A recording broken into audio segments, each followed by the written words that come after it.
This is Defender Radio. Defender Radio is brought to you by Gates Wildlife Control and the Association for the Protection of Fur-Bearing Animals.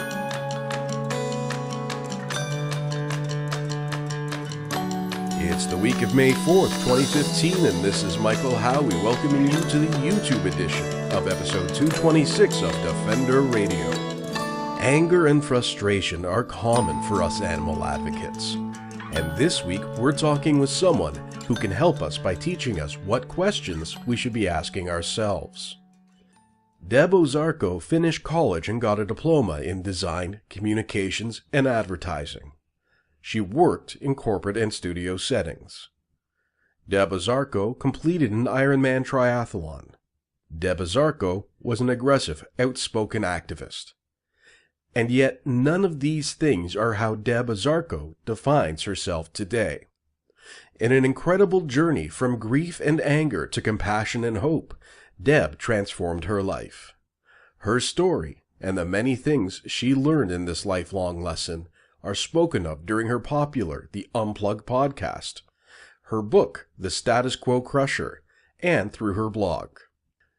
Deb wants to see a revolution of love, and she joined Defender Radio to discuss her life lessons, plans, and hopes with us in an in-depth and revealing interview.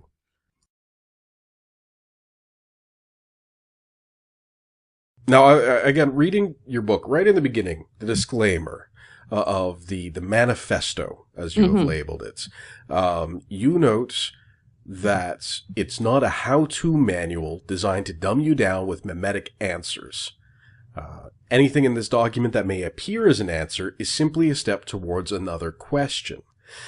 Now, I find that very curious because I push myself when I can to try and live that way, to always be trying to find the next question, to try and take what I have just learned and maybe not know the answer, but to then have another avenue to explore.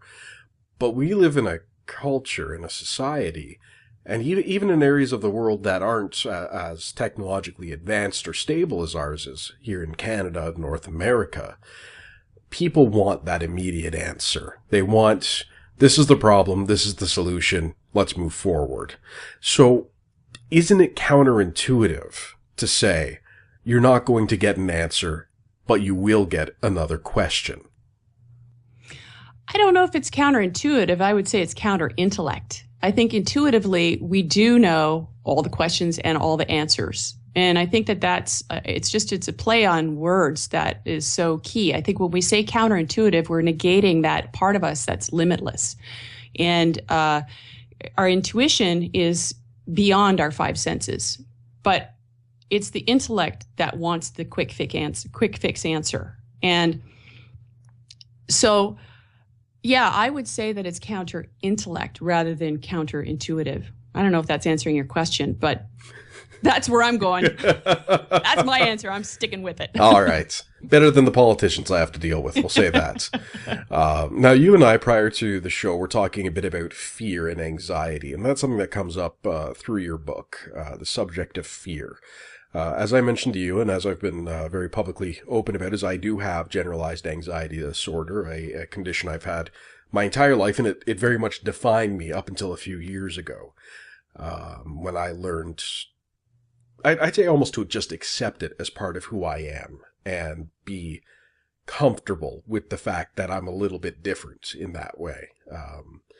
But I think it's interesting when we talk about fear, and this is something that you go into, and I'd like to explore this concept with you more, of how fear, and it's not always fear we recognize, but that general fear of the unknown, of something in particular, of a societal norm, of failure, of whatever, drives our actions on a day-to-day basis.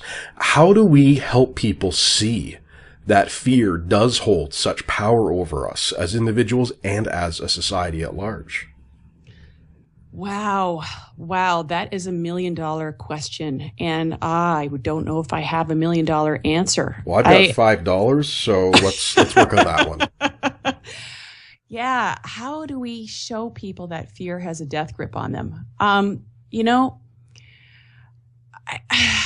I think that this is the first thing. I always go with whatever downloads from the universe, if you want to call it. And so this is what's coming up for me is I realize that we can't change anybody. We don't have the power to change anyone. We have the power only to change ourselves, to transform ourselves. I don't even want to call it change because we never really change. Our core essence always remains the same, but we really just expand into more of who we are.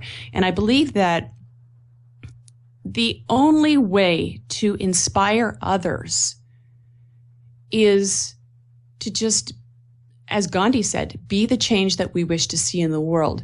So if I think about what it is that I want to see in the world, I want to see more love, more joy, more compassion, more passion, more purpose, more authentic expression, more creativity, more unity. I want to see all of that. And the only way that I can ever hope to see that in the world is if I can be that myself. And so that is what I'm always aspiring to be in my own life. Now, whether I succeed or not is another question. There's some days, obviously, that, I'm more successful than others, as we all are.